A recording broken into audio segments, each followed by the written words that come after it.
चलते हैं question number 1 पर। From among which of the first cities where pieces of cloth found attached to the lid of a silver vase। निम्न शुरुआती नगरों में से किस स्थान से कपड़ों के टुकड़ों के अवशेष निशान मिले हैं चांदी के एक फूलदान के ढक्कन से चिपके हुए मिले हैं? कहाँ से? मोहनजोदाड़ो से, हड़प्पा से, लोथल से या कालीबंगा से? तो हमें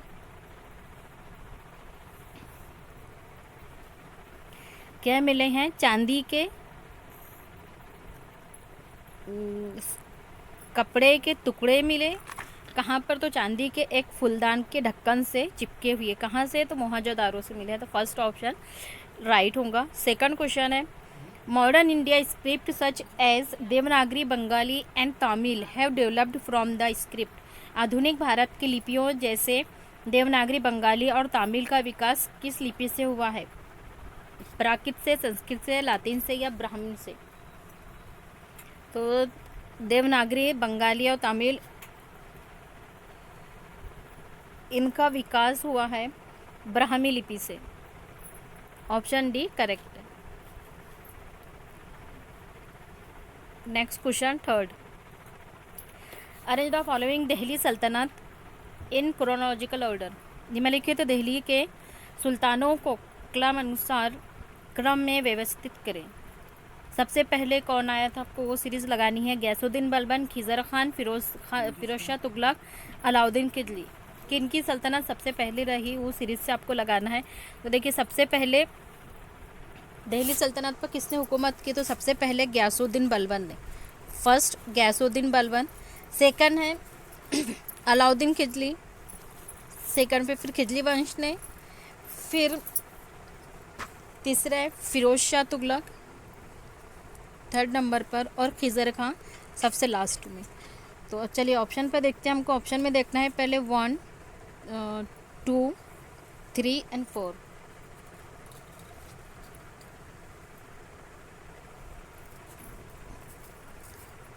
पहले कौन सा ऑप्शन देना है हमको? गयासुद्दीन बलबन का पहला वाला, फिर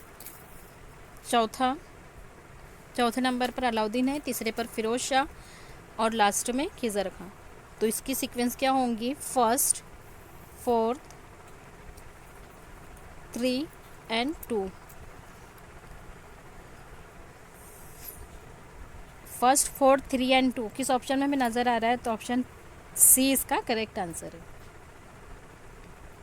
क्वेश्चन नंबर 4 मैच करनी है। बना भट्ट, अशोक घोष, हरि सेन और रवि कीर्ति। इधर उनकी बुक्स के नेम दिए हुए हैं। तो बुधचरित, हर्षचरित और पुलकेशन द्वितीय की प्रशस्ति, समुद्रगुप्त की प्रशस्ति। किसने कौन सी बुक्स लिखी है, उससे आपको मैच करनी है। तो देखिए, सबसे पहले किसने लिखा है? तो बना भट्ट ने किसकी लिखी है? तो बन भट्ट ने हर्षचरित्र की लिखी है, तो ए का सेकंड होगा।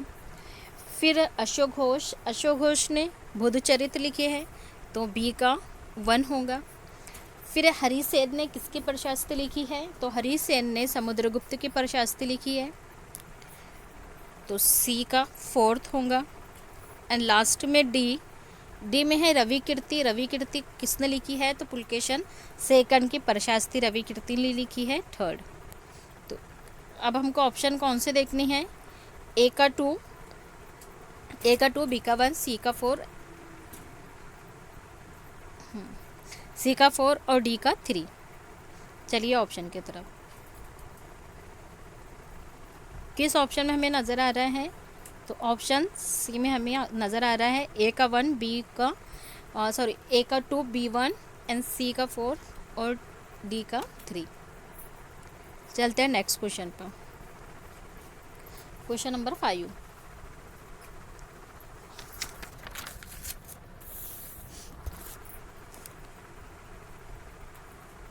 Magadh is a form of which language. किस भाषा का एक रूप मगधी या मगही है? पाली, प्राकृतिक या मैथिली या ब्राह्मी? किसका एक रूप मगध है, मगधी है? तो वो है प्राकृत का एक रूप है मगधी। प्राकृत भाषा की एक रूप है मगधी या माघी।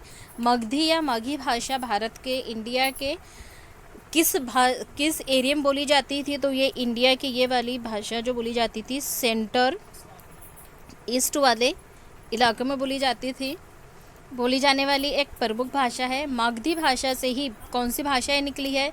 तो इस भाषा से निकली है भोजपुरी लैंग्वेज और मैथिली और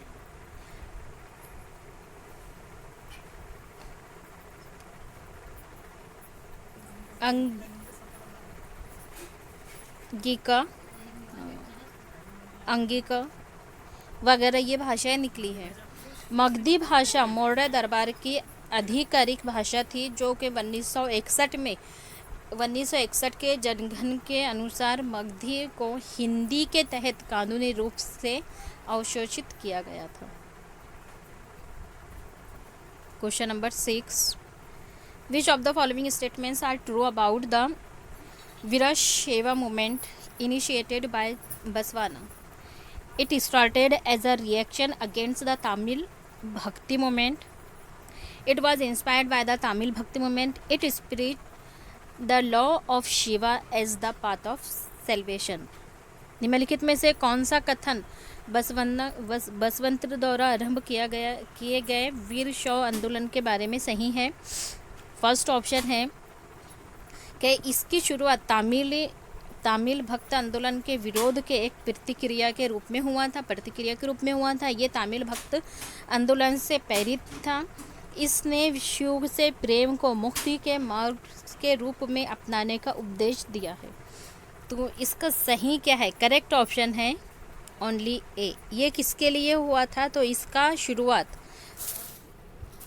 इसकी शुरुआत तामिली भक्त आंदोलन के विरोध में एक प्रतिक्रिया के रूप में हुआ था। कैसे हुआ था इसका? तो it started as a reaction against the Tamil bhakta movement. इसके आगे नहीं होता तो ऑप्शन ए करेक्ट है। Question number 7, the growers of woad in Europe saw which Indian crop as it competition? Europe में ऊड के उत्पादकों ने किस भारतीय फसल को उसके प्रतिस्पर्ध के रूप में देखा? किसके कंपटीशन में, ऊड के कंपटीशन में भारत की कौन सी फसल को जाना जाता था या किसके रूप में जाना जाता था? तो वो था इंडिको। Option D correct. अब इंडिको क्या है? तो हमें पता है इंडिको नील की खेती के बारे में हमने इसके बारे में बहुत कुछ पढ़ चुके हैं। तो कहाँ पर होता था ये? तो ऊड का पौधा है वो कहाँ मिलता है हमको?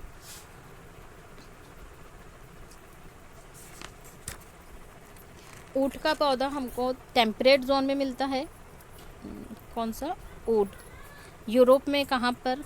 तो जो टेम्परेट जोन वाले इलाके हैं वहाँ पर शीतोष्ण वाले इलाके में उगता है, इसलिए यूरोप में आसानी से ये मिल जाता है। और जो नॉर्थ इटली और साउथ फ्रांस, जर्मनी, ब्रिटेन, ये जो इनके जो कहीं हिस्से हैं इनके हिस्सों में ये पौधा पाया जाता है। नील के साथ में प्रतिस्पर्धा से परेशान यूरोप के ऊड उत्पादकों ने अपनी सरकारों पर दबाव डाला कि वो नील के लिए भारत पर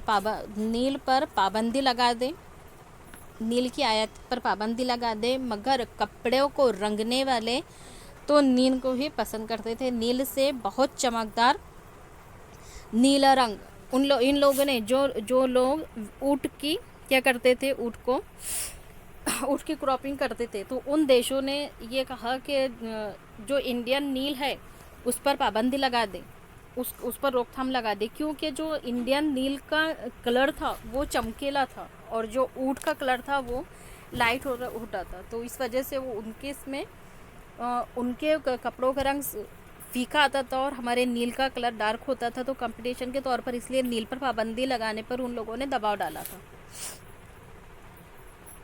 question number 8, consider the following statements A and B and choose the correct option. The image of British role bringing modern civilization to India is powerfully emphasized in the painting by the Daniels. The Daniels the traditional life of India as pre modern challenges and motionless in their pictures landscape paintings. निम्नलिखित कथनों पर ए and B पर विचार करें। डेनियलों के चित्रकारों में British शासन द्वारा भारत लाई जा रही आधुनिक सभ्यता के चित्रण पर जोर है। डेनियलों ने भारत ने अपने सुरमय परिदृश्य चित्रकारी में भारत की पारंपरिक जीवन को पूर्व आधुनिक निरंतर और गतिहीन प्रस्तुत किया है। क्या दोनों भी सही है या दोनों भी गलत है? तो ये दोनों भी करेक्ट है, दोनों भी राइट है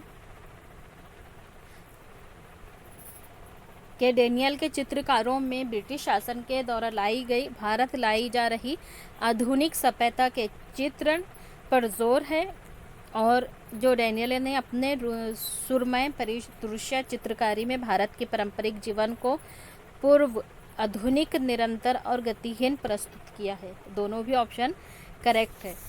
तो देखिए, जो डेनियल ने उसकी जो पेंटिंग बनाई थी उसमें ब्रिटिश शासन के द्वारा भारत लाई जा रही आधुनिक सभ्यता के एक चित्रण पर जोर दिया है। डेनियल ने अपने सुरमय परिदृश्य चित्रकारी में भारत की परंपराएं जो इंडियन ट्रेडिशनल है उनके जीवन के बारे में और आधुनिक और निरंतर गतिहीन प्रस्तुत किया है। इसका एक महत्वपूर्ण उदाहरण है एनसीईआरटी में चित्र के रूप में अंकित टीपू सुल्तान के बेटों को बंधक के रूप में कर्नलवालिस के सामने पेश किया जा रहा है। इस तरह के चित्र डेनियल की चित्रकारी का एक उदाहरण है, एग्जाम्पल है। ब्रिटिश चित्रकारों को ऐसे दृश्यों की तस्वीर बनाने में बहुत मज़ा आता था, उनमें जिनमें अंग्रेज़ों की सत्ता की विजय दिखाई देती थी।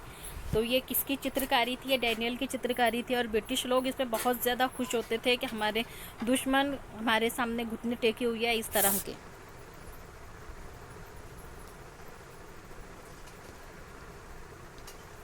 चलिए क्वेश्चन नंबर 9 पर।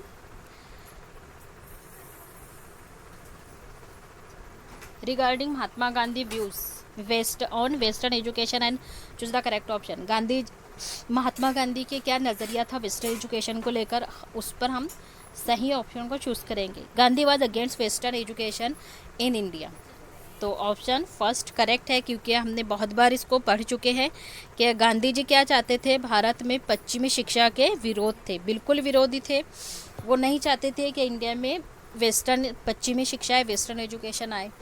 ही थॉट, अब क्यों नहीं चाहते थे वो? ही thought the colonial education created a sense of inferiority मतलब उनको क्योंकि जो लोगों के दिमाग में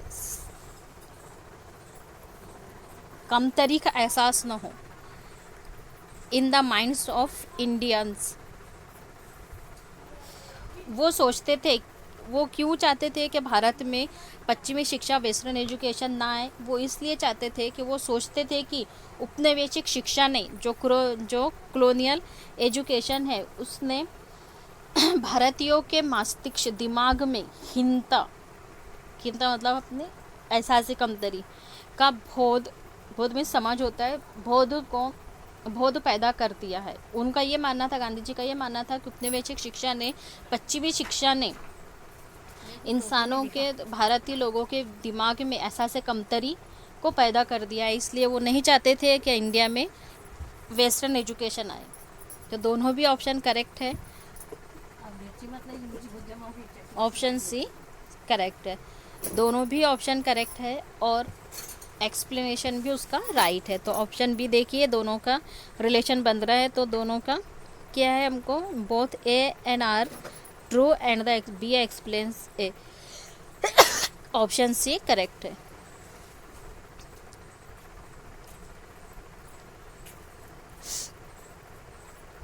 the main motive for the British to divide Bengal in 1905 was. अंग्रेज़ों द्वारा 1905 में बंगाल विभाजन का मुख्य कारण क्या था? Bharat Bengal was a big province at that time. Bengal उस समय एक बहुत बड़ा प्रांत था। इसलिए विभाजन हुआ था बंगाल का 1905 में, या the demand by the people of Bengal के लोग ये मांग करते थे, क्या बंगाल के लोगों ने ये मांग की थी कि बंगाल को अलग किया जाए, या फॉर एडमिनिस्ट्रेटिव कन्वीनियंस, प्रशासनिक सुविधा के लिए, किस लिए किया गया था, क्या प्रशासनिक सुविधा के लिए किया गया था, या to curtail the influence of Bengali nationalist and to split the people, Bengal के राष्ट्रवादियों के प्रभाव को कम करना और बंगाल के लोगों को विभाजित करने के लिए। तो yes, right option D is correct है।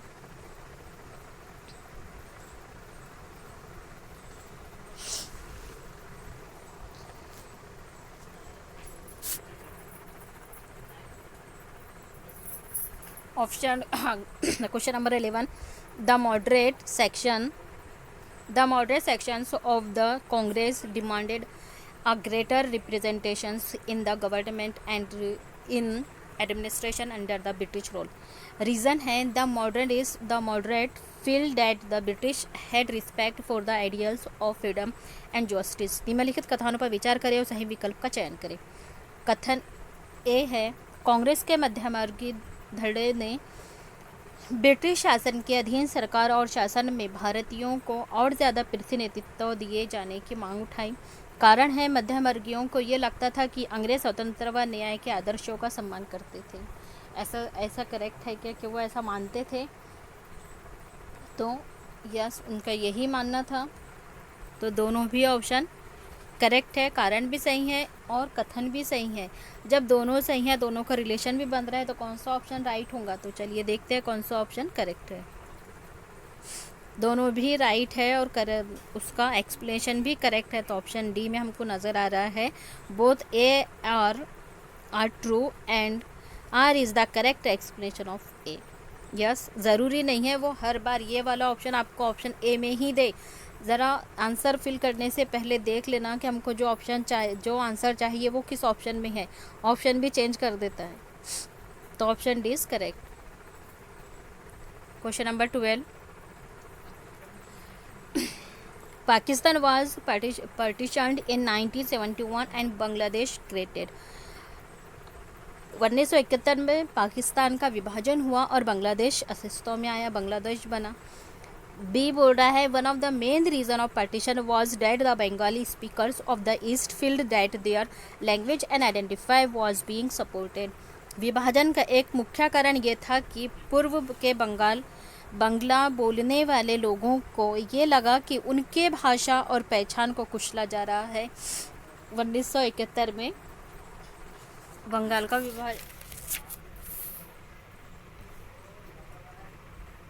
पाकिस्तान का विभाजन बांग्लादेश से अलग हुआ था, तो इस तरह से हुआ था। तो यस, दोनों भी ऑप्शन क्या है? करेक्ट है। 1971 में पाकिस्तान का विभाजन हुआ और बांग्लादेश अस्तित्व में आया, और विभाजन का कारण यही था कि बांग्ला बोलने वाले लोगों को यह लगा कि उनकी भाषा और पहचान को कुचला जा रहा है। तो दोनों भी ऑप्शन करेक्ट है और दोनों भी ऑप्शन करेक्ट है और एक्सप्लेनेशन भी सही है। तो कौन सा आंसर हमारा राइट होगा? चलिए ऑप्शन पे देखते हैं। तो कहाँ दिखाई दे रहा है हमको? Both A and B are true and B explains A. दोनों भी सही है और उसकी एक्सप्लेनेशन भी सही हो रही है। तो ऑप्शन डी इज करेक्ट। चलते हैं क्वेश्चन नंबर 13 पर। Shri Narayana Guru lead caste equality movement. Shri Narayana Guru ने जाति समानता आंदोलन की शुरुआत की थी। कहाँ पर? इन केरला, कर्नाटक एंड महाराष्ट्र, या to promote the idea of one god. उन्होंने वहाँ पर आंदोलन शुरू किया था जाति समानता पर, केरला, कर्नाटक, महाराष्ट्र में, या उन्होंने जाति समानता आंदोलन की शुरुआत इसलिए की थी कि एक परमेश्वर के विचार को बढ़ावा देने के लिए, या to endorse the idea of caste multiplicity, जाति विविधता के विचार को समर्थन देने के लिए, या in order to promote western education, या पश्चिमी शिक्षा को बढ़ावा देने के लिए। किसके लिए दिया था? नारायण गुरु लीड ने कास्ट इक्वेलिटी मूवमेंट को चलाए थे। तो ये थी promote the idea of one God, एक परमेश्वर के विचार को बढ़ावा देने के लिए इन्होंने जाति समानता आंदोलन की शुरुआत की थी। श्री नारायण गुरु ने कहाँ किए थे, इनके बारे में थोड़ा सा पढ़ लेंगे हम, एक्सप्लेन देख लेंगे थोड़ा। तो इन्होंने किए थे ईस्ट बंगाल में, इस बंगाल में हरिदास ठाकुर के महत्वपंथ ने चंडाल काश्तकारों के बीच में काम किया। हरिदास ने जाति व्यवस्था को सही ठहराने वाले ब्राह्मणवादी गिरंदों पर सवाल उठाए। क्या किए इन्होंने, किस पर सवाल उठाए, आपको ये याद होना चाहिए। तो इन्होंने ब्राह्मणवादियों पर सवाल उठाए, क्वेश्चनिंग किए, और जिसे आज केरल कहा जाता है, कहाँ पर शुरुआत की थी इन्होंने, जो आज क्या है केरल है, केरल कहा जाता है। वहाँ एजावा जाति के, कौन से जाति के लोग रहते थे यहाँ पर, तो यहाँ पर एजावा जाति के लोग रहते थे, कास्ट के लोग रहते थे। एजावा जाति के श्री नारायण गुरु, तो जो एजावा जाति के कौन थे, श्री नारायण गुरु थे, और इन्होंने अपने लोगों के बीच में एकता का आदर्श रखा। उनके मुताबिक सारी मानवता की एक ही जाति है, और उनका एक महत्वपूर्ण कथन था, ये वाला कथन उनका बहुत बार पूछा जाता है, स्टेटमेंट के क्वेश्चन में पूछा जाता है। ये कौन सा नारायण गुरु का एक कथन है जो बहुत ज़्यादा मशहूर है और अक्सर क्वेश्चन में पूछा ही जाता है। ओरू जाति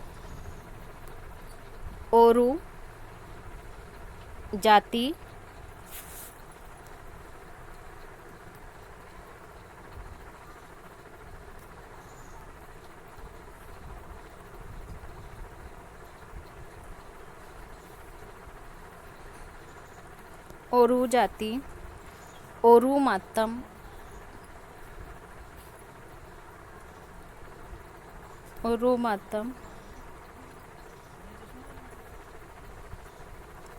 ओरुदेवम मनुष्यन मानव, इसका मतलब यह होता है कि मानवता की एक जाति, एक धर्म, एक ईश्वर। क्या चीज़, तो वन कास्ट। इसका मतलब होता है इंसान की one cast, one religion, religious, और वन गॉड। ये उनका नारा है, और ये इसके बारे में अक्सर स्टेटमेंट में भी और वन लाइनर में पूछते ही है। तो जहाँ पर भी आपको श्री नारायण गुरु दिख रहा है और इस तरह का उनका जो लाइन दिख रही है, उनकी नारा दिख रहा है, उरु जातु, उरु मतम और उरु देवम। वन कास्ट, एक जाति, एक धर्म और एक ईश्वर। ये आपको 3 वर्ड दिख गए, तो आपको कहीं पर नहीं जाना है, डायरेक्ट श्री नारायण गुरु पर लगा देना है आंसर।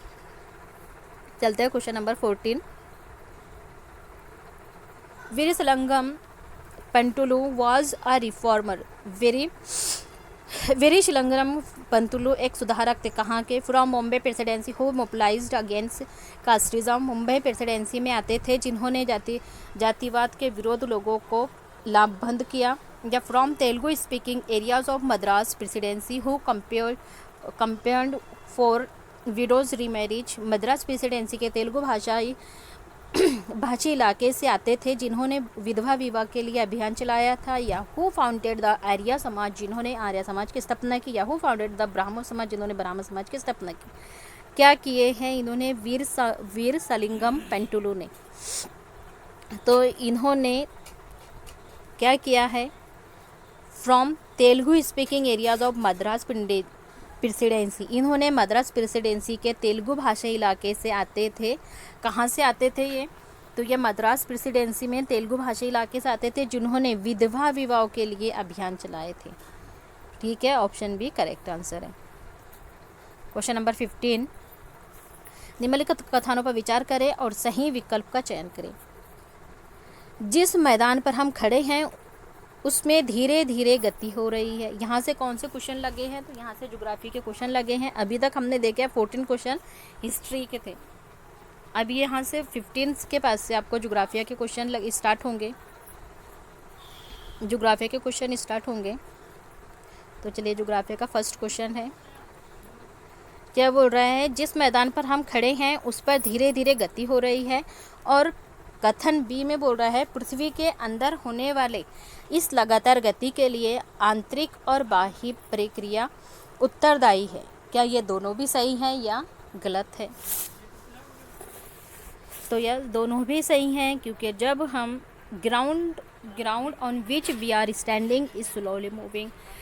स्टेटमेंट बी बोल रहा है within earth internal and external process are responsible for this continuous moment. तो दोनों भी ऑप्शन क्या है, both are true and B is the correct explanation of A. अब जिस मैदान पर हम खड़े हैं, मतलब अर्थ पर, तो उसमें धीरे धीरे क्या हो रही है, मूवमेंट हो रही है, गति हो रही है, और इसका आशय यह है कि अर्थ के अंदर होने वाले लगातार गति के लिए आंतरिक और बाहरी, इंटरनल और एक्सटर्नल मोमेंट्स होते हैं इस प्रकार। इसलिए ऑप्शन ए एंड बी हमारा करेक्ट आंसर होगा। अर्थ सूरज से दूरी के हिसाब से कितने नंबर पर है, आप ये कमेंट करके बताएंगे। अर्थ डिस्टेंस से, किससे डिस्टेंस से, सूरज सन से कितने नंबर पर है, कितने नंबर का प्लैनेट है ये बताएंगे। और साइज में डिस्टेंस पर कितने नंबर पर है और साइज में कितने नंबर पर है, दोनों भी आप बताएंगे। अर्थ क्या है, अर्थ पोल के पास में क्या है, थोड़ी चपटी है।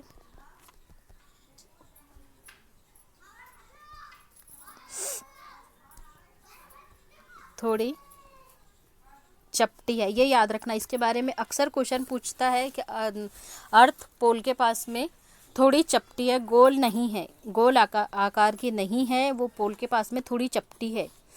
यही कारण है कि इसके आकार को भू आब कहा जाता है, जहाँ पर ये चपटी है, इसी कारण इसे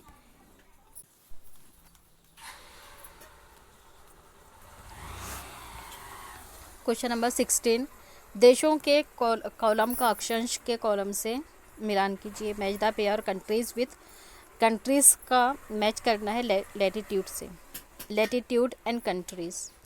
equator, tropic of cancer and tropic of capricorn. Countries दिया है इंडिया, रिपब्लिक ऑफ कॉन्गो गणराज्य और चिली।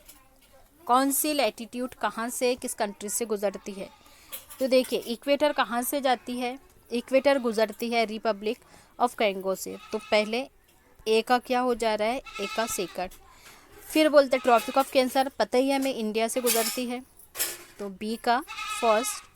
क्लास बचता है हमारे पास में ट्रॉपिक ऑफ कैप्रिकॉर्न, चाहिए चिली से जाती है, तो सी का 3। चलिए ऑप्शन में देखते हैं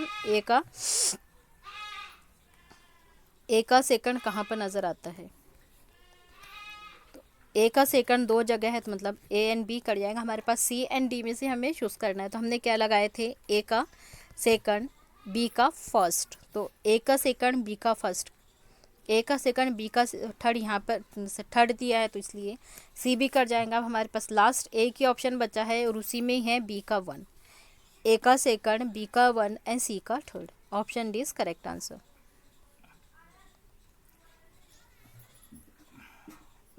earth is slightly flattened at the middle and bulged at the poles. Earth is slightly flattened at the poles and bulged in the middle. पृथ्वी मध्य में थोड़ी चपटी, अभी हमने देखे हैं इसके पहले वाले क्वेश्चन में कि अर्थ कहाँ पर थोड़ी सी चपटी है, यहाँ क्या बता रहा है, बीच में बता रहा है। पृथ्वी मध्य में थोड़ी चपटी और ध्रुवों पर उभरी हुई है, क्या इस तरह की है, तो गलत, ऑप्शन ए रॉन्ग। क्योंकि अर्थ क्या है, पृथ्वी क्या है, मध्य में नहीं है, बल्कि ये ध्रुवों पर, पोल पर क्या है, थोड़ी चपटी है, इसलिए ऑप्शन ए गलत हो जाएगा। जैसे ही इसने थोड़ी चपटी बोला है, लेकिन कहाँ पर, मध्य में, तो इसलिए गलत हो जाएगा। हमको कहाँ चाहिए, ये पोल के पास चाहिए थोड़ी सी चपटी हुई, बल्कि और इसमें बता रहा है पोल पर उभरी हुई नहीं है, पोल पर थोड़ी चपटी है, और पृथ्वी ध्रुवों पर थोड़ी चपटी है और मध्य में उभरी हुई है। यस, इस तरह का ही है, correct, B option is right है। चलिए ऑप्शन पर देखते हैं कहाँ हमें नज़र आता है, A is false, B is right. तो ऑप्शन डी में नज़र आता है A is false and B is true, तो option D is correct answer. If the time of Greenwich is 6:30 a.m., what will be the longitude of the place where the time is 11:30 am.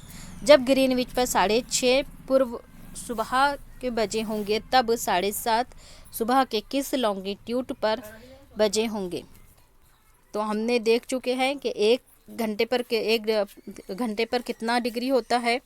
तो 1 घंटे पर 50 degree होता है। उसी हिसाब से हमें पूरा टाइमिंग निकालना है। तो ये होगा 75 ईस्ट।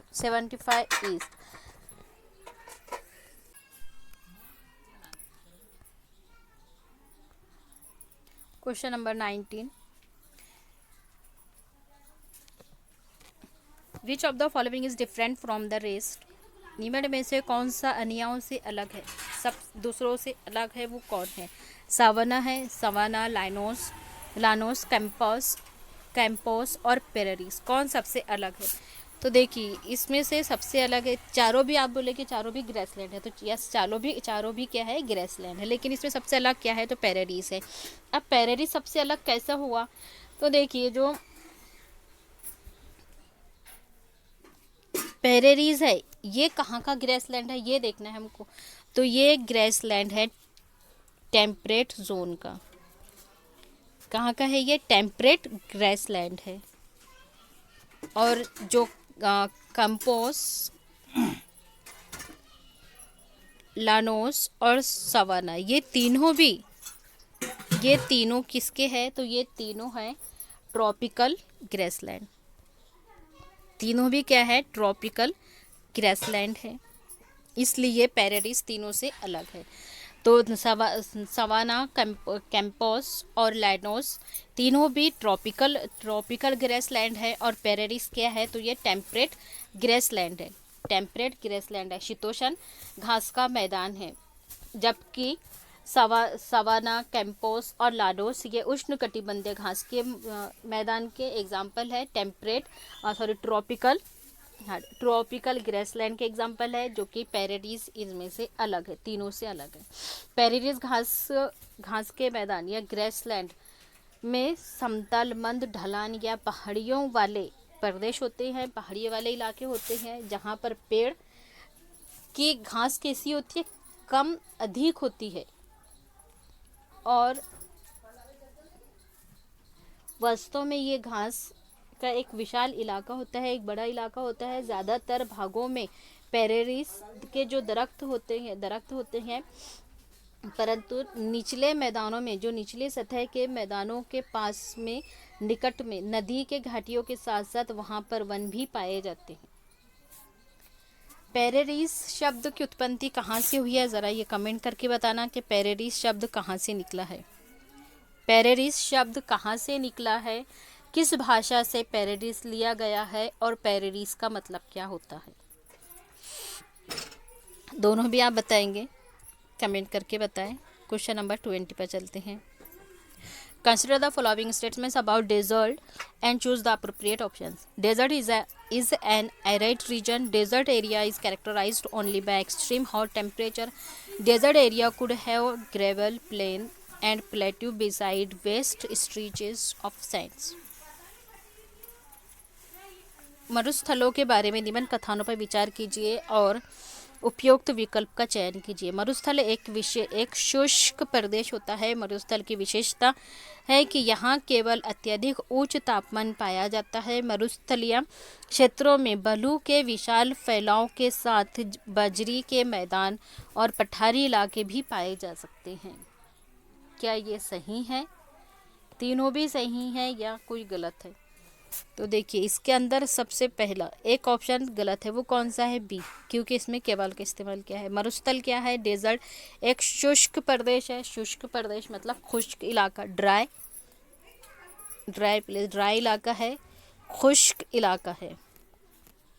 तो मरुस्थल क्या है? डेजर्ट एक खुश्क इलाका है। और फिर बोल रहा है कि मरुस्थल का जो इलाका है उसमें बलुए के विशाल फैलाव के साथ बजरी के मैदान और पठारी इलाके भी पाए जाते हैं। तो ऑप्शन सी भी करेक्ट है, ए एंड सी करेक्ट है। तो ऑप्शन सी में हमको ए एंड सी नज़र आता है। Option C is correct. Question number 21, शैलों के बारे में दिए गए कथनों पर विचार कीजिए।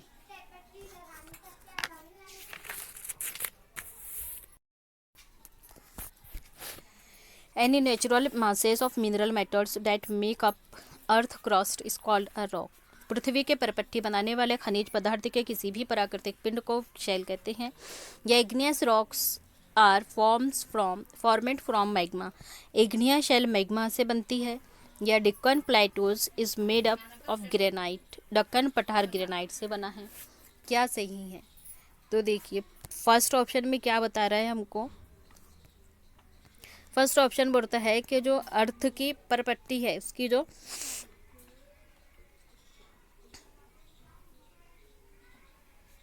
परपट्टी बनाने वाले खनिज पदार्थ के किसी भी प्राकृतिक पिंड को क्या कहते हैं? हम शैल कहते हैं। तो ऑप्शन ए करेक्ट है।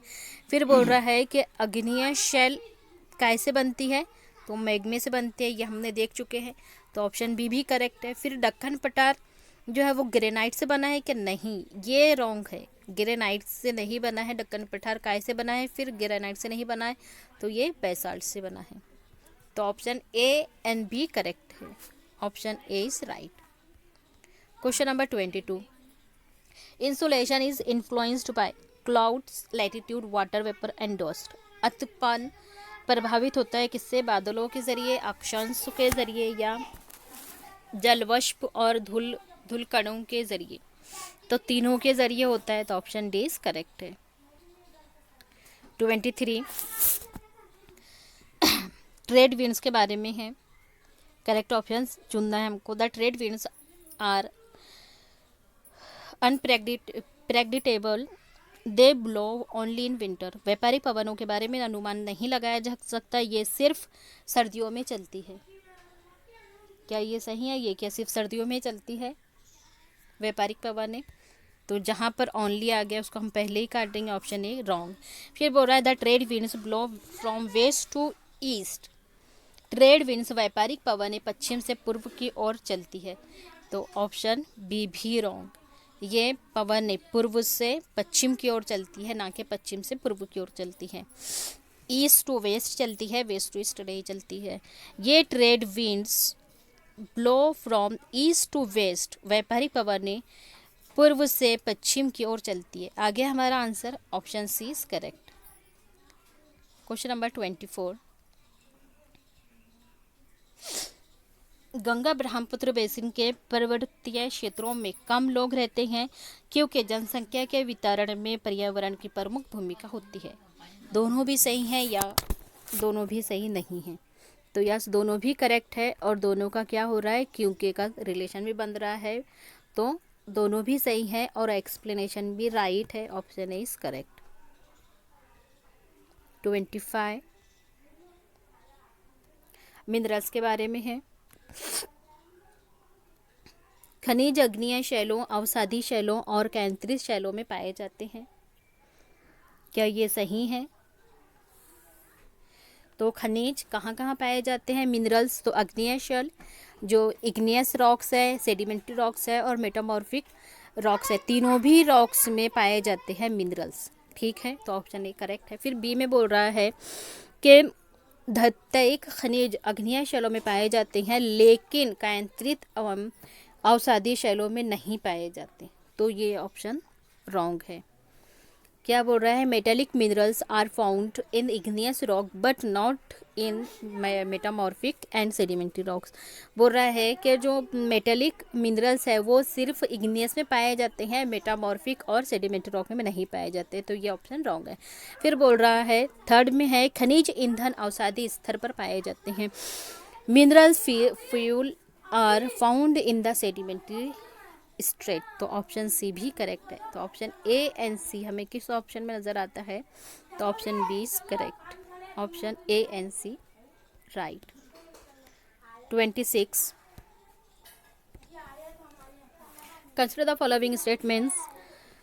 असर्शन कथन है भारत में कच्छ की खाड़ी में विशाल जवारिया मिल के क्षेत्र है और कारण है क्योंकि जवारिया ऊर्जा का विदोहन समुद्र के चौड़े मुहानों में बांध के निर्माण में किया जा सकता है। क्या दोनों भी सही हैं या गलत है? तो देखिए इसके चौड़े मुहानों में नहीं किया जाता, तो ए तो इसका करेक्ट है, ए करेक्ट है, लेकिन बी में बोल रहा है कि चौड़े मुहानों में, तो ये चौड़े मुहानों में नहीं पाया जाता, बल्कि ये आर और पार होता है, तो इसलिए बी ऑप्शन रॉन्ग हो जाएगा। तो चलिए देखते हैं हम क्या है। A is true but R is false. Question number 27, arrange the descending order the amount of raw materials required for the manufactures of steel, iron, coal, limestone। Sequence से लगाना है हमको, तो इसको सीक्वेंस से लगाना है हमको, अरेंज करना है। सबसे पहले कोयला, फिर कोयला क्या है, तो कोयला एक ठोस एक कार्बनिक पदार्थ है जिसको हम ईंधन के रूप में इस्तेमाल करते हैं। अब इसके भी 4 टाइप्स है। अब इसके कौन कौन से 4 टाइप्स है, इसके 4 जो भी टाइप्स है आप इसको कमेंट्स करके बताएंगे। फिर उसके बाद में आता है सेकंड नंबर पर है आयरन, सेकंड पर आयरन। अब आयरन भी क्या होता है, ये कच्चा माल होता है जिसका हम इस्तेमाल क्या करते हैं, ढलवा लोहे बनाने के काम में करते हैं। फिर तीसरे नंबर पर आता है चूना पत्थर। अब चूने पत्थर का इस्तेमाल हम क्यों करते हैं, कब करते हैं, तो ये क्या है, ये एक अवसादी चट्टान है, ये एक क्या है, अवसादी चट्टान है, मतलब ये एक सेडिमेंट्री रॉक है जो मुख्य रूप से मेनली कैल्शियम कार्बोनेट के अलग अलग क्रॉस्टलिया रूपों में जैसे खनिजों से मिलकर बनी होती है। चूना पत्थर किससे बनी होती है, तो ये कैल्शियम कार्बोनेट से बनी होती है, CO3। तो चलिए देखते हैं पहले क्या है हमारा, पहले ऑप्शन बी, पहले बी आना चाहिए, फिर ए और फिर सी। कहाँ पर नज़र आता है हमें, तो ऑप्शन सी में नज़र आ रहा है। पहले बी है, फिर ए है और फिर सी है। Question number 28, which among the following is the opposites of stereotype. निम्नलिखित में से क्या रूढ़िवाद धारणाएं बनाने का विपरीत है। रिकॉग्नाइजेशंस ऑफ इंडिविजुअलिटीज इन सोसाइटी, समाज में व्यक्तित्व की पहचान करना। Fitting people into one pattern, लोगों को एक खांचे में जोड़ना। And having prejudices against a category of people, एक किस्म के लोगों के लिए पूर्वग्रह रखना। या एक्नॉलेजिंग होमोजेनिसिटीज इन सोसाइटी, समाज में एक रूपता की पहचान करना। स्टीरियोटाइप क्या है,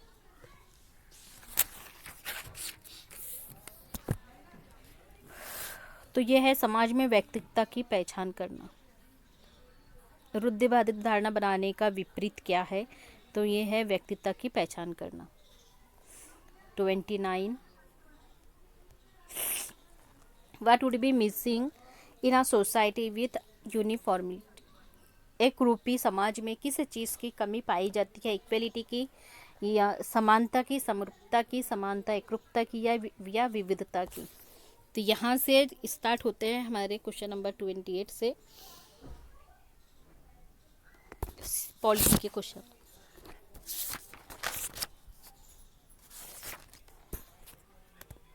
अभी तक हमने 27 तक देखे हैं, 15 से 27 तक क्वेश्चन देखे हमने जियो के, ज्योग्राफी के, और अब हम देखेंगे 28 से पॉलिटी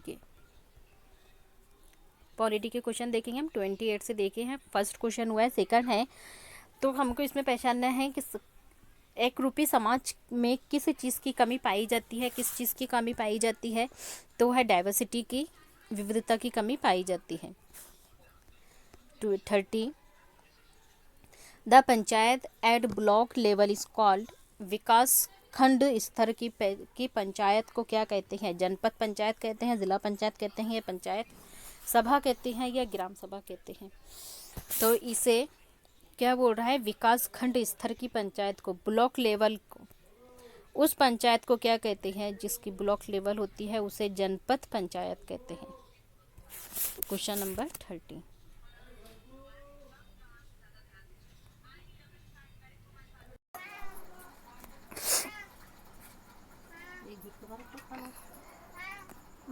सुनो कब से।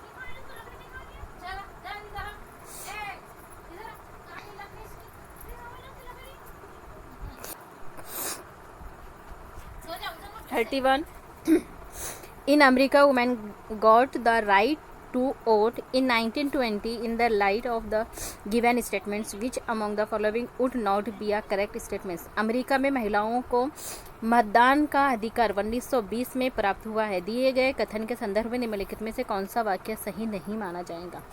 क्या सही नहीं है अमेरिका के वोटिंग के बारे में, महिलाओं को वोटिंग के बारे में? वो वाला क्वेश्चन ऑप्शन हमको देखना है जो रॉन्ग है। Women were considered as equal to man period to 1920 से पहले तक महिलाओं को पुरुषों के समान माना जाता था। ऐसा सही है क्या? नॉट वाला बोल रहा है हमको, तो यही फर्स्ट ऑप्शन ही आंसर दिखाएगा।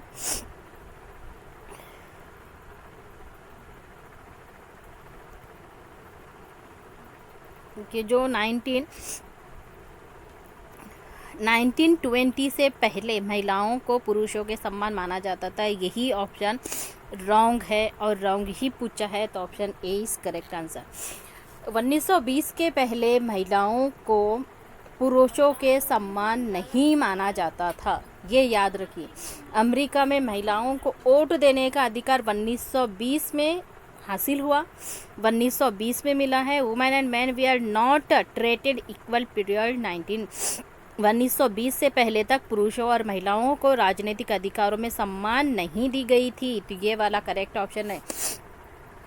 फिर बोल रहा है कि 1920 से पहले अमेरिका में सार्वभौमिक मताधिकार नहीं था, ये भी करेक्ट है। 1920 से पहले adult universal adult franchise period नहीं थी।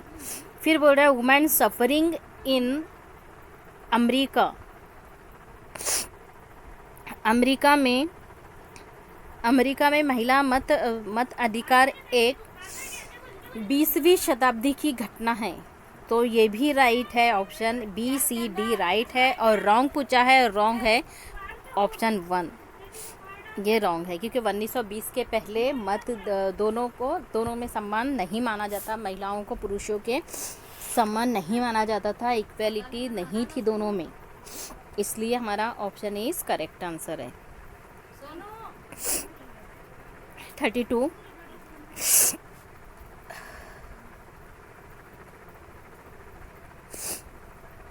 Why goods sold in the weekly markets are cheaper than those sold in permanent shops?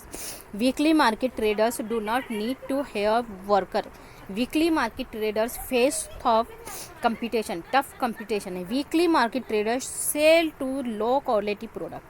कौन सा ऑप्शन सही है? पक्की दुकानों की तुलना में के मुकाबले में साप्ताहिक हफ्ते बाज़ारों में, जो हफ्ते में एक दिन बाज़ार लगता है, उसमें बहुत सी चीज़ें सस्ती दामों पर क्यों मिल जाती है, उसके बारे में बताइए। सही ऑप्शन क्या है? तो साप्ताहिक बाज़ारों में व्यापारियों को कर्मचारी नहीं भर्ती करने पड़ते थे, तो देखिए नहीं भर्ती बोल रहा है, तो जब ऐसा नहीं होता था, जबकि इनको कर्मचारी होना काम वाले चाहिए होते हैं, तो ऑप्शन ए क्या होगा? कट जाएगा। फिर बोल रहा है बी में साप्ताहिक मतलब हफ्ते वाले बाज़ारों में व्यापारियों को कड़ी प्रतियोगिता का सामना करना पड़ता है, तो यस ये भी सही है। फिर सी में बोल रहा है साप्ताहिक बाज़ारों में बेची जाने वाली वस्तुओं, जो चीज़ें हैं, सामान है, की गुणवत्ता बहुत ख़राब होती है, तो ये भी सही है, क्योंकि सस्ती दामों में मिलती है, लेकिन उनकी क्वालिटी कैसी होती है? लो होती है, अच्छे सामान नहीं होते हैं, तो option B and C correct answer है। तो ऑप्शन बी एंड सी कहाँ पर हमको नज़र आता है? Option B and C. Sorry एक सेकंड, कहीं पर भी तो गड़बड़ हो रही है। हाँ, साप्ताहिक बाज़ारों में व्यापारियों को कर्मचारी नहीं भर्ती करनी पड़ती थी, इनमें उनको कर्मचारी जो वर्कर्स होते हैं वो नहीं लेने पड़ते हैं, तो ऑप्शन ए करेक्ट है। फिर बोल रहा है weekly market traders face tough competition, जब ये हफ्ते में जो मार्केट लगता है उस मार्केट में बहुत टफ कंपटीशन होता है, तो ये भी सही है, करेक्ट है, क्योंकि बहुत सारी दुकानें लगती हैं जहाँ पर एक जैसा सामान मिलता है, लेकिन A and B correct answer है, option A and B right है। क्योंकि हफ्ते वाली बाज़ार में, जो हफ्ताई बाज़ार होता है हमारा, वहाँ पर हमें वर्कर की ज़रूरत नहीं पड़ती है, वर्करों की ज़रूरत नहीं होती है, तो ऑप्शन ए करेक्ट है। फिर है यहाँ पर कि इसमें बहुत बड़ी, क्योंकि टफ़ कंपटीशन होता है, तो यस बहुत ज़्यादा टफ़ कंपटीशन होता है, तो ए एंड बी राइट है। यहाँ पर जो बोल रहा है बहुत ज़्यादा ख़राब चीज़ें होती है, ऐसा नहीं है, जो वहाँ पर चीज़ें बेची जाती है वो बहुत ज़्यादा ख़राब नहीं होती है, अच्छी क्वालिटी की भी मिलती है कुछ जगहों पर, तो A and B right answer है, तो option C is correct answer. The struggle led by Tawa Matsya Sangh in Madhya Pradesh in 1990s was to ensure which of the following tribes। 1990 के दशक में मध्य प्रदेश में तवा मत्स्य संघ द्वारा संचालित संघर्ष निम्नलिखित में से किस अधिकार को सुनिश्चित करने के लिए चलाया गया था? किसके लिए चलाया गया था? Right to livelihood, right to information, right to land या right to production, forest production, किसके लिए चलाया गया था? तो मत्स्य संघ 1990 में चलाया गया था, राइट टू लिवलीहुड, जीविका का अधिकार के लिए चलाया गया था। अच्छा ये बताइए, जीविका का अधिकार, ये क्वेश्चन अक्सर पूछा जाता है कि जीविका का अधिकार कहाँ पर चलाया गया था, तो कब चलाया गया था ये भी पूछा जाता है। तो 1990 में चलाया गया था, 1990 में, और कहाँ पर? तो मध्य प्रदेश में। किस लिए चलाया गया था आपको ये भी याद होना चाहिए। तो तवा मत्स्य संघ जीविका के अधिकार के लिए चलाया गया था, ठीक है। अगर ये पूछा जाए कि जीविका के अधिकार के लिए कौन सा संघ है, तो वह है तवा मत्स्य संघ। कब? तो 1990 में। कहाँ? तो एमपी में। ये 3-4 वर्ड्स आपको याद होनी चाहिए। Majority of the members of the Rajya Sabha are elected by, Rajya Sabha के अधिकांश सदस्यों का चुनाव किया जाता है the people of the state, राज्य के लोगों के द्वारा, या the political parties that oppose the majority party, राजनीतिक दलों द्वारा जो बहुमत दल का विरोध करते हैं, या द इलेक्टेड मेंबर्स और मिनिस्टर्स ऑफ डिफरेंट एरियाज, विभिन्न क्षेत्रों के निर्वाचित सदस्यों या मंत्रियों के द्वारा, या the elected members of the legislative assemblies of various states, विभिन्न राज्यों की विधानसभाओं के निर्वाचित सदस्यों के द्वारा। तो ये होता है किसके ज़रिए चुना होते हैं राज्यसभा के इलेक्शन। राज्यसभा के इलेक्शन की मेजॉरिटी मेंबर्स किसके ज़रिए होती है? तो the elected, option D, the elected members of the legislative assemblies of various states, विभिन्न राज्यों की विधानसभाओं के निर्वाचित सदस्यों के जरिए होती है। तो ऑप्शन डी इज करेक्ट है। 35 international women's day is celebrated every year. प्रतिवर्ष हर साल अंतर्राष्ट्रीय महिला दिवस मनाया जाने की तिथि क्या है, तारीख क्या है? हर साल किस डेट को इंटरनेशनल वुमेन डे मनाया जाता है? तो 8 मार्च, चलिए 8 मार्च को मनाया जाता है।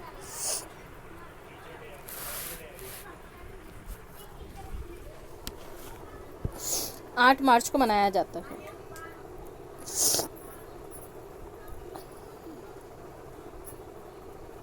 अब इसके अंदर कौन कौन शामिल है? 8 मार्च को इंटरनेशनल वुमेन डे मनाया जाता है, वुमेंस डे मनाया जाता है, तो उसके अंदर कौन कौन शामिल है? इसके अंदर है महिलाओं की उपलब्धियों का जश्न मनाना, महिलाओं की समानता के बारे में, मतलब इक्वेलिटी के बारे में है, उनको अवेयरनेस को बढ़ाना, फिर है त्वरित लैंगिक समानता के लिए निर्णय लेना, फिर महिलाओं के लिए अनुदान की व्यवस्था करना, और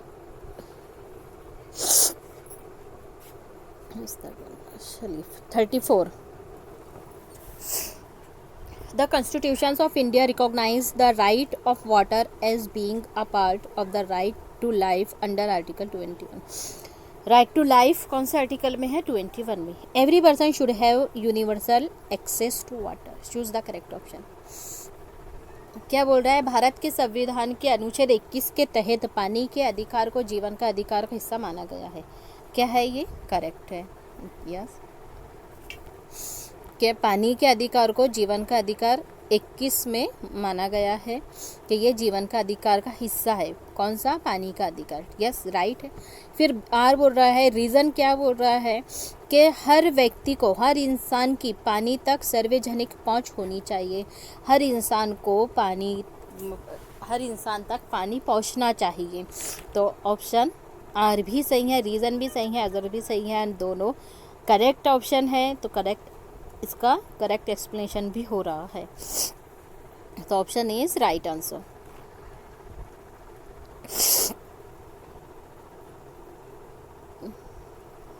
Hmm, 35, 36, 37. Which among the following constitutional provision enable Radha and from Madhya Pradesh to come to Delhi and work there? निम्नलिखित में से कौन सा संवैधानिक प्रावधान राधा को मध्य प्रदेश से दिल्ली आकर काम करने का के समर्थन बनाता है?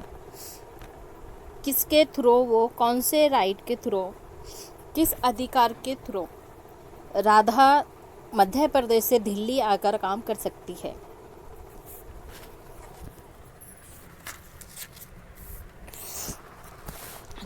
तो फंडामेंटल राइट के थ्रू, क्योंकि उसे कहीं पर भी जाकर काम कर सकने की आज़ादी है।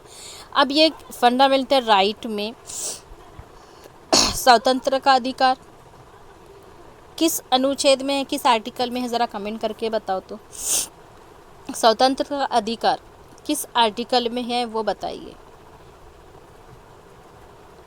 ये उसी से रिलेटेड, हमको पता है फंडामेंटल राइट कितने हैं, पता है हमें 7 राइट्स है। फंडामेंटल राइट 7 राइट है। तो 7 राइट में से किस आर्टिकल में ये बताया गया है स्वतंत्रता का अधिकार, राइट टू फ्रीडम? आप कमेंट करके बताएं। चलते हैं 38 पर।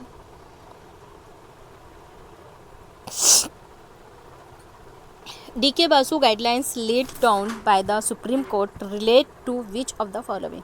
उच्चतम न्यायालय द्वारा दिए गए DK बासु निर्देश निम्नलिखित में से किसके बारे में है? Procedures to be followed by the police in matter of arrest and interrogations, गिरफ्तारी और पूछताछ के दौरान पुलिस द्वारा मानी जाने वाली प्रक्रियाएं, या हेल्थ केयर फैसिलिटीज़, या इन्वेस्टिगेशन डोमेस्टिक वायलेंस, घरेलू हिंसा के मामले में जांच, या है निचली अदालतों से ऊपरी अदालत में किसी मामले को लेकर अपील करना, अपील का प्रावधान। तो DK बासु ने क्या दिया है? DK बासु ने जो दिशा निर्देश दिया है वो किसके बारे में दिया है? तो वो दिया है गिरफ्तारी और पूछताछ के दौरान पुलिस के जरिए मानी जाने वाली प्रक्रिया, ये दिए हैं DK बासु ने।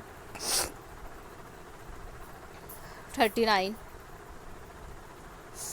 Who is the author of gendering caste through a feminist lens? gendering caste through a feminist lens के लेखक कौन है? रमाबाई, उमा चक्रवर्ती, सूर्याबाई, या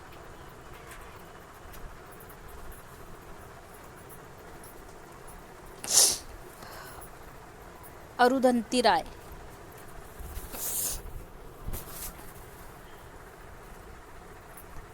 देखिए, gendering caste through a feminist lens के लेखक है उमा चक्रवर्ती।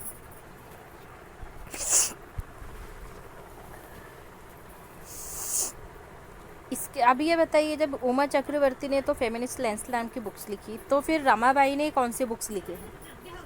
तो रमाबाई ने बुक लिखी है स्त्री धर्म नीति।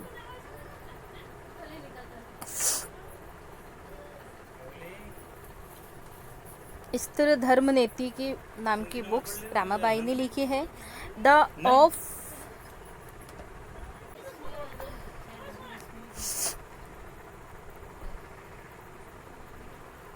Gender cast through feminist lens लिखी है उमा चक्रवर्ती ने।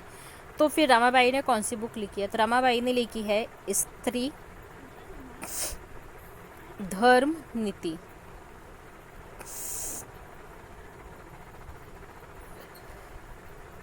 फिर साविराबाई ने क्या लिखी है, तो इन्होंने लिखी है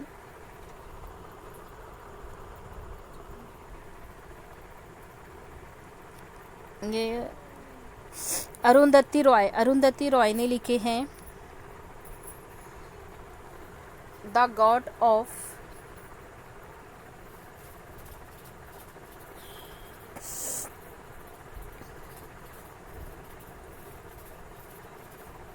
the God of small things, the God of small things नाम की बुक अरुणधति रॉय ने लिखी है। ताराबाई शिंदे की बुक का नाम स्त्री पुरुष तुलना है। 40 question number 40 which of the following is are the tourist statements. People may experience marginalization because they speak a different language. कहीं व्यक्ति, कहीं लोग हशियाकरण का अनुभव कर सकते हैं वे क्योंकि वो एक अलग भाषा बोलते हैं। तो सही है, अलग अलग भाषा बोलने वाले मार्जिनलाइज कहलाते हैं, तो सही है, डिफरेंट लैंग्वेजेस है। उसके बाद में सेकंड ऑप्शन में क्या बोल रहा है, marginalised people experiences a sense of disadvantage and powerlessness. हाशियाई समूह शक्तिहीनता और प्राच्य का एहसास अनुभव कराता है, तो ये भी करेक्ट है। फिर बोल रहा है कि marginalization is often experiences is either social और इकोनॉमिक और पॉलिटिकल इस पर ओनली आ गया है ओनली। हशियाकरण प्रिय राजनीतिक, सामाजिक, आर्थिक दायरे में किसी एक में ही आ गया है, मतलब ये ऑप्शन हमारा यहीं पर कट जाएगा। ऑप्शन ए एंड बी हमारा करेक्ट है। चलिए देखते हैं option A and B option C में नज़र आ रहा है और ऑप्शन सी हमारा करेक्ट आंसर है।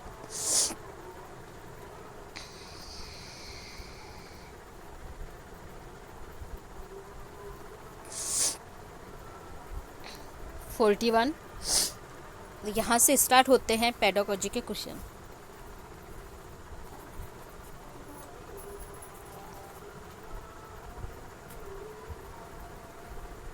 पेडागोजी के क्वेश्चन स्टार्ट होते हैं यहाँ से।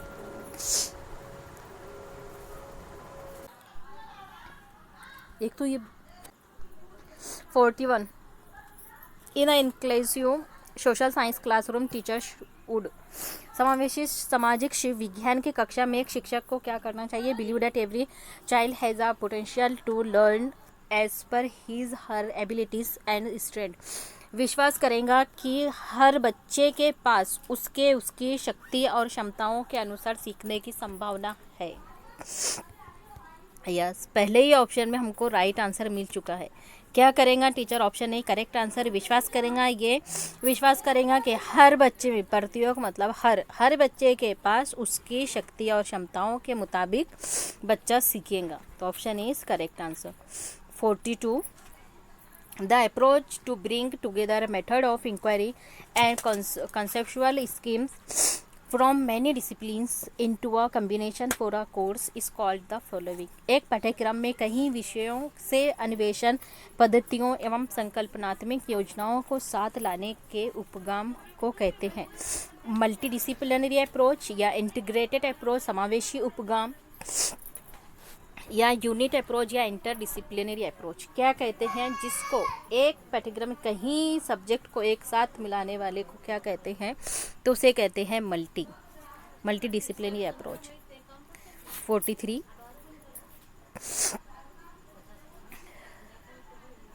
सामाजिक एवं राजनीतिक जीवन की कक्षा में एक पाठ योजना विकसित किए जाते समय जिन कारकों को ध्यान में रखा जाना चाहिए उसके संदर्भ में निम्न कथनों को पढ़ें और सही विकल्प का चुनाव कीजिए।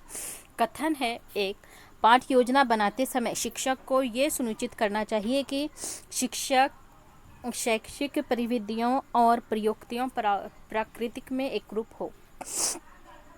While preparing lesson plans,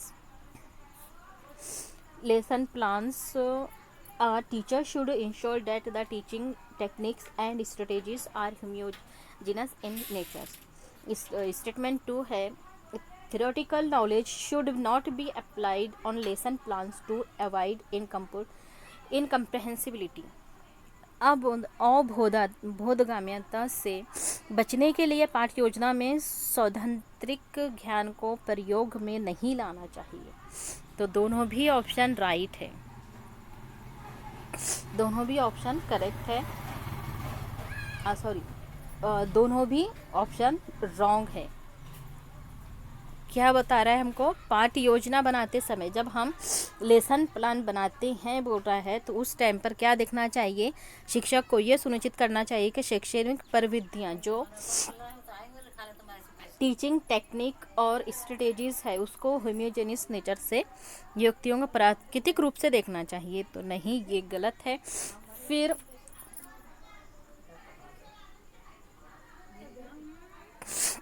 B में भी क्या बोल रहा है, इसमें प्रयोग में नहीं लाना चाहिए बोल रहा है, तो इसलिए दोनों भी गलत है।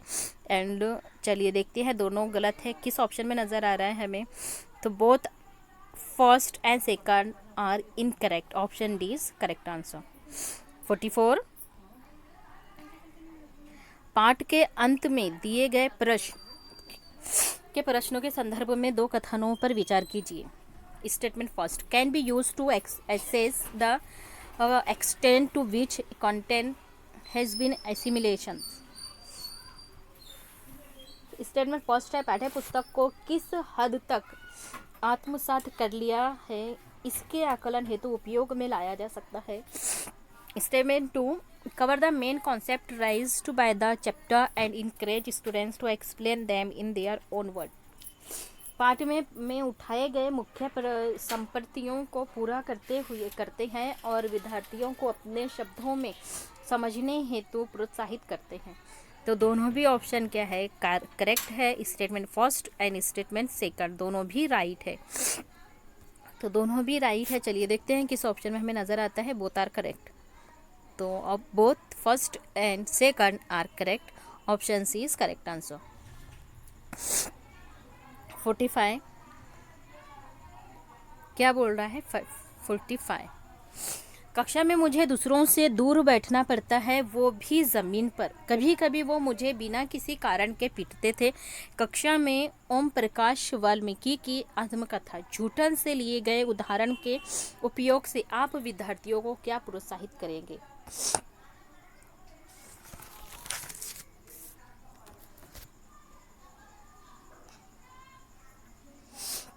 तो फर्स्ट ऑप्शन में बोल रहा है लेख की व्याख्या और समझ के लिए, या वाल्मीकि के प्रति विद्यार्थियों के व्यवहार का विश्लेषण करने के लिए, या क्योंकि वाल्मीकि के साथ इस प्रकार का व्यवहार किया गया इसका तर्क देने के लिए, या वाल्मीकि के अनुभवों पर आत्मविश्लेषण के लिए। तो yes, option D is correct answer. किस लिए, वाल्मीकि के एक्सपीरियंसेस के लिए। Introspect on Valmiki experiences, Valmiki के अनुभव पर आत्मविश्लेषण के लिए। तो चलिए option D is correct answer. 46,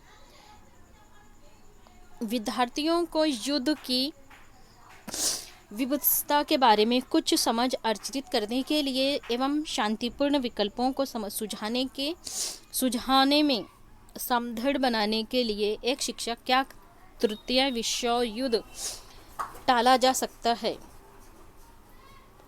क्या तीसरा थर्ड वर्ल्ड वॉर को टाला जा सकता है, पर 2 सप्ताह के अध्यापन का आयोजन करता है। उनके अध्ययन के समय विद्यार्थी विविध विषयों से सूचना का प्रयोग करते हैं।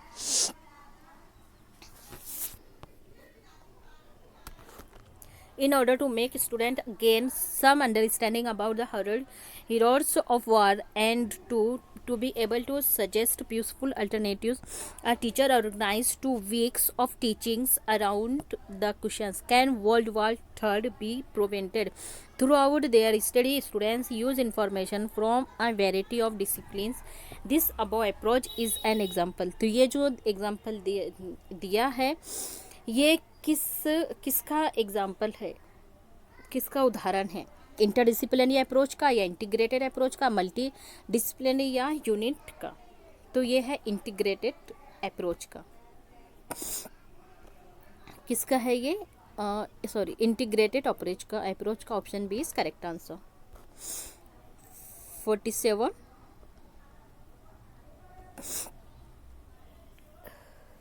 People think and draw meaning from their experiences by using concept and generalization. Statement first बोलता है कि लोग संकल्पनाओं और सामान्यीकरण का उपयोग करते हुए लोग अपने अनुभवों के अर्थ निकालते हैं। यस, जब हम किसी संकल्पना को या सामान्य कारण का इस्तेमाल करते हैं तो हम अपने अनुभव से, अपने एक्सपीरियंस से क्या करते हैं, अपने एक्सपीरियंसेस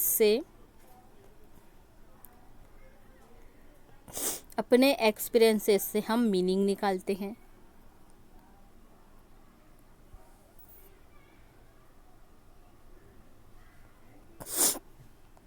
ड्रॉ मीनिंग, हम हमारे एक्सपीरियंसेस से क्या निकालते हैं, मीनिंग निकालते हैं। तो स्टेटमेंट फर्स्ट करेक्ट है।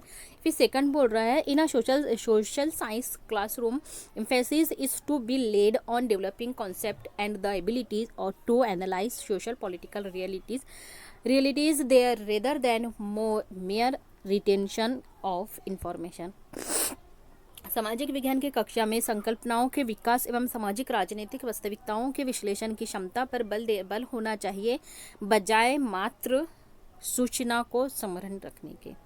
तो यस, ऑप्शन स्टेटमेंट सेकंड भी करेक्ट है, क्योंकि हमें संकल्पनाओं के विकास में सामाजिक राजनीतिक और वास्तविकताओं के विश्लेषण की क्षमता पर बल देना चाहिए, ना कि उसको स्मरण रखने पर, याद रखने पर बल देना चाहिए। तो दोनों भी ऑप्शन राइट है और दोनों का क्या हो रहा है, रोटेशनल भी हो रहा है।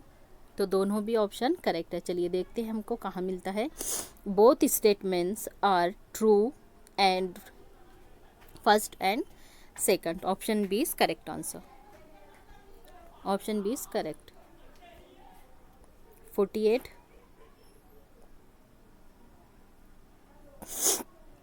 क्वेश्चन नंबर 48 क्या बोल रहा है? 48 social science teacher wants to engage her students in evidence based inquiry on whether which of the following task would find a place in her lesson plan। सामाजिक विज्ञान की एक शिक्षिका मौसम विषय पर, किसके विषय पर? वेदर पर। किस पर? मौसम के विषय पर अपने विद्यार्थियों को प्रमाण पर आधारित जांच में संलग्न करना चाहती है। निम्न में से कौन सा कार्य उनकी पाठ्य योजना में शामिल होगा? विद्यार्थियों को स्थानीय समाचार पत्र से 10 दिन की मौसम रिपोर्ट लिखने का सुझाव देना। Asking students to note down weather report from local newspaper 10 days। Yes, क्या देना हमको? स्टूडेंट्स को वो स्थानीय समाचार जो लोकल पे न्यूज़पेपर है उसमें 10 दिन की रिपोर्ट वो लिखने के लिए कहेंगे, सुझाव देंगे। तो यस, ए करेक्ट है। फिर बोल रहा है asking students to note down important point from a documentary on climate change. B में बोल रहा है कि कक्षा में जलवायु परिवर्तन पर वृत्त चित्र देखने के दौरान विद्यार्थियों को मुख्य बिंदुओं को लिखने को कहना। क्या बोल रहा है? Important points documentary climate change note down करने के लिए बोल रहा है।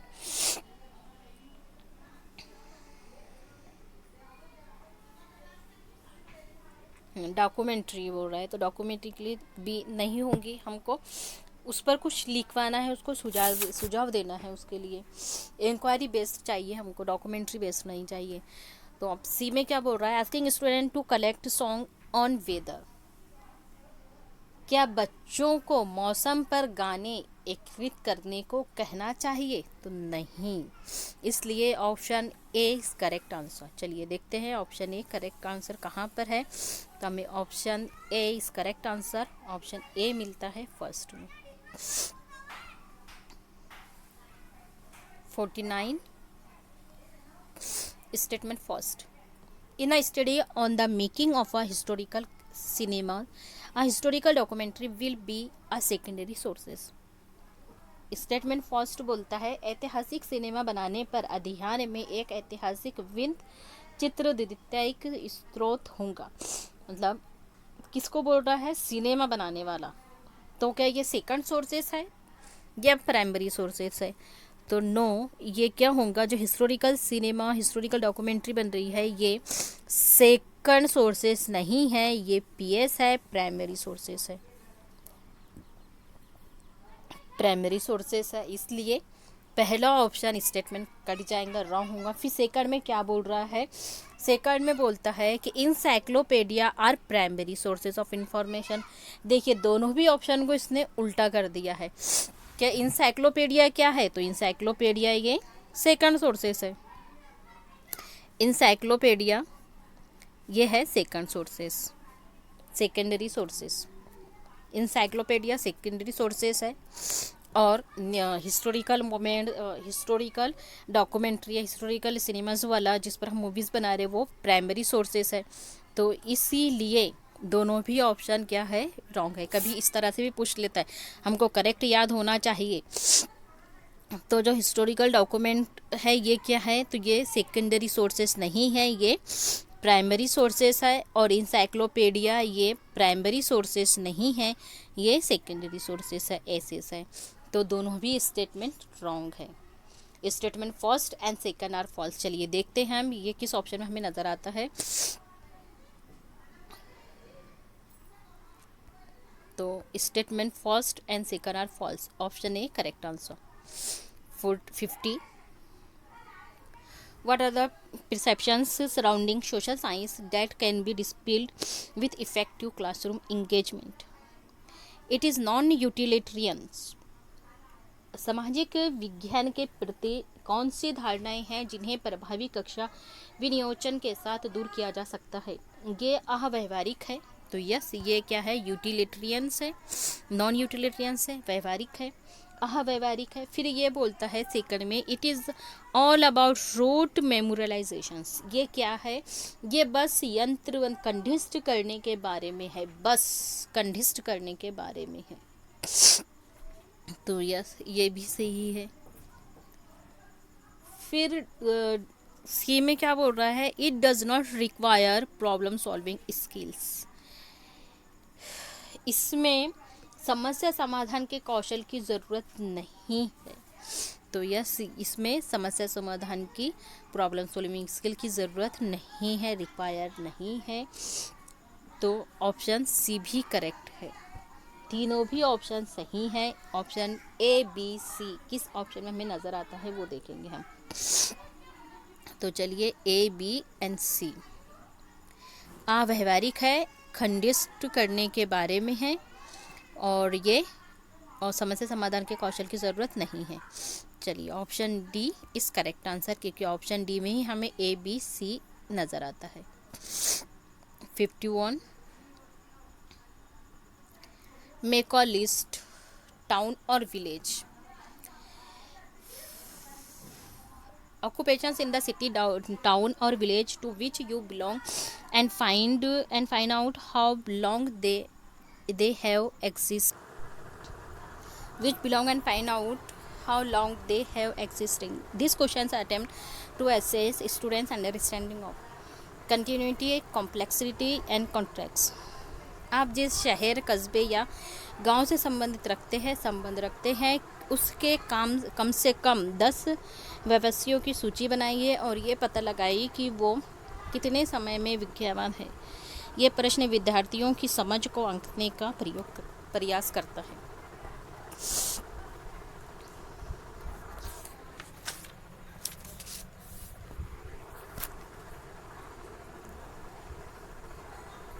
तो निरंतरता और विषमता, जटिलता की इसमें कोई ज़रूरत नहीं है। तो option A and C correct answer रहेगा हमारा। Option C is right answer. 52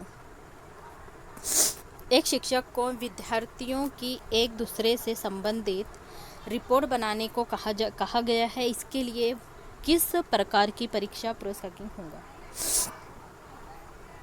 peer assessment, norms, reference to assessment, या मानदंड संदर्भ टेस्ट, या रूब्रिक पर आधारित टेस्ट, क्या होगा? तो एक टीचर ने स्टूडेंट्स को एक दूसरे की रिपोर्ट बनाने के लिए कहा, तो ये होगा नॉर्म रेफरेंस असेसमेंट, मानक संदर्भ आकलन। 53 A social science teacher at middle level asked her students to prepare a project on the topic of why are forests necessary. Which of the following activities students are supposed to be engaged in? चलते हैं option की तरफ. A collection of various samples of products made from wood. लकड़ी से बने विभिन्न उत्पादों के नमूने इकट्ठे करना. फिर बी बोल रहा है showing various forest areas found in India on map and using it for discussions related to the topics. Bharat में पाए जाने वाले विभिन्न वन क्षेत्रों को मानचित्र पर दर्शाना और विषय से संबंधित चर्चा करना. तो दोनों भी ऑप्शन करेक्ट है, दोनों भी ऑप्शन राइट है.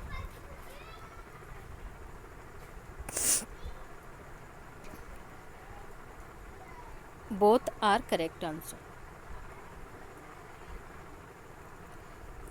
54. In social science, the purpose of encouraging small groups field-based project is to. सामाजिक विज्ञान में छोटे समूह वाले क्षेत्र पर आधारित परियोजनाओं को प्रोत्साहित करने के उद्देश्य है.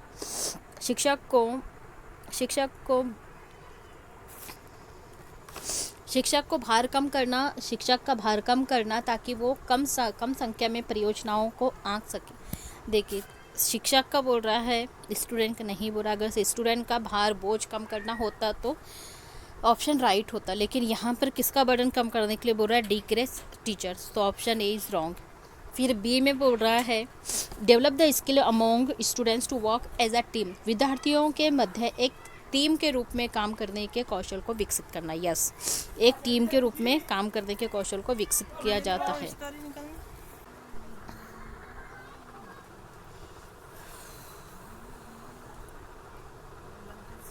तो develop the skill among student to work as team.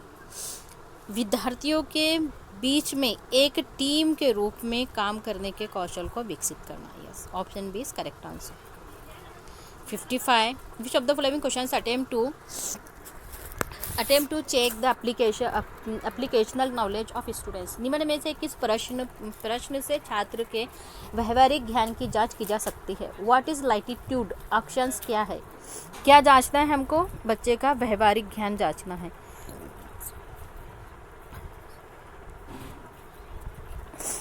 तो व्हाट इज़ लैटिट्यूड, अक्षांश क्या है, इसके अंदर कुछ नहीं है, ये एक जुमले में जवाब हो जा रहा है. फिर बोल रहा है how can stereotypes impact the life of a girl. रूढ़िवाद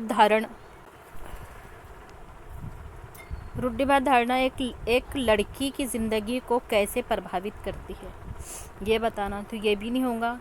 कैसे बोल रहा है वहाँ पर वो, जबकि हमको बच्चे की नॉलेज देखनी है कि कैसी होंगी. तो what action are required to realise fundamental rights are reality. मौलिक अधिकार को वास्तविकता में लाने,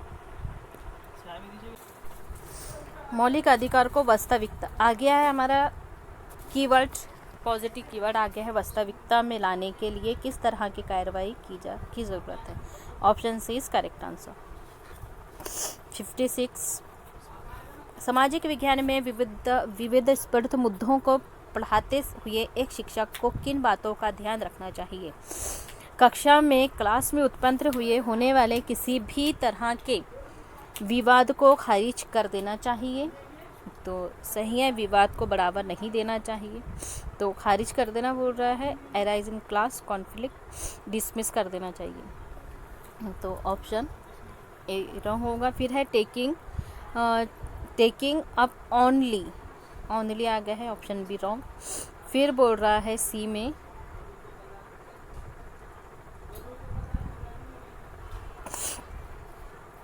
बोल रहा है engage with proper planning so that discussions to happen with respect and dignity. उचित योजना बनाकर विचार विमर्श कराई जाए ताकि सम्मान और गरिमा बनी रहे. Option C is correct answer. 57. It is high tide. High tide क्या है, ऊंच ज्वार होता है कब होता है. तो इसका आंसर आँख बंद करके हमें पता होना चाहिए, जब moon sun are in straight line with earth. जब चांद सूरज और पृथ्वी तीनों एक सिध में होते हैं जब हाई टाइड होता है? Option is correct answer 58. To understand the Coriolis effect on ocean's current, wherein force intervenes and causes water to move right in the northern hemisphere, which of the following concept should the students the familiar with? Coriolis प्रभाव, जहां उत्तरी गोलार्ध में बल पानी को बाधित करता है उसे दाईं ओर प्रभावित करता है, को समझने के लिए विद्यार्थियों को निम्न में से किससे परिचित होना चाहिए? Rotation and axis of the earth, पृथ्वी के घूर्णन और अक्षण से। तो यस, अर्थ के रोटेशन और एक्सिस से को समझने के लिए विद्यार्थियों को क्या करना चाहिए? इससे रोटेशन और axis of the earth. First option correct है। Second last question, in discussing domestic violence, what is an appropriate way to protect women who have faced violence? घरेलू हिंसा पढ़ाते हुए उस महिला जिसने हिंसा झेली है को दर्शाने का सबसे उचित तरीका क्या है? विक्टिम्स, स्ट्रगल्स या सर्विवर्स या विक्लेस? क्या है? तो इसका है सर्विवर्स,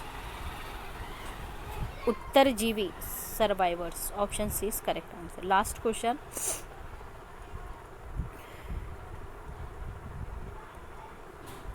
how would you discuss the themes equality in Indian democracy in the class? As a fundamental right, we are entitled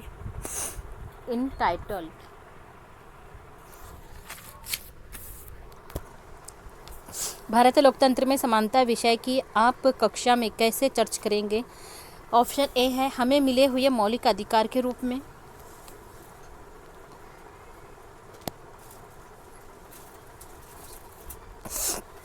as fundamental right we are entitled as an ideal equality for living fulfil life, एक परिपूर्ण जीवन के लिए एक आदर्श गुण के रूप में। तो बी भी करेक्ट है।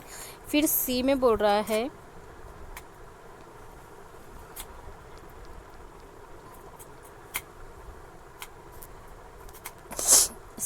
रहा है इसकी परिभाषा और विशिष्टता बताती हुई है। By giving is proper definition आ गया, मतलब ये निगेटिव वर्ड है तो डेफिनेशन वाला ऑप्शन हम काट देंगे, ऑप्शन सी कट जाएगा।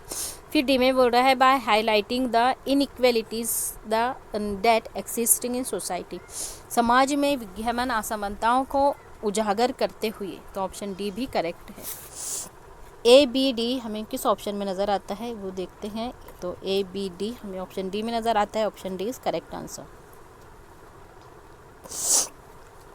ये था हमारा आज का पेपर 23 जनवरी 2023 का पेपर। वीडियो पसंद आए तो चैनल को लाइक करना, कमेंट करना, शेयर करना और सब्सक्राइब करना ना भूलिए। चलिए, जज़ाकल्लाह, थैंक यू सो मच।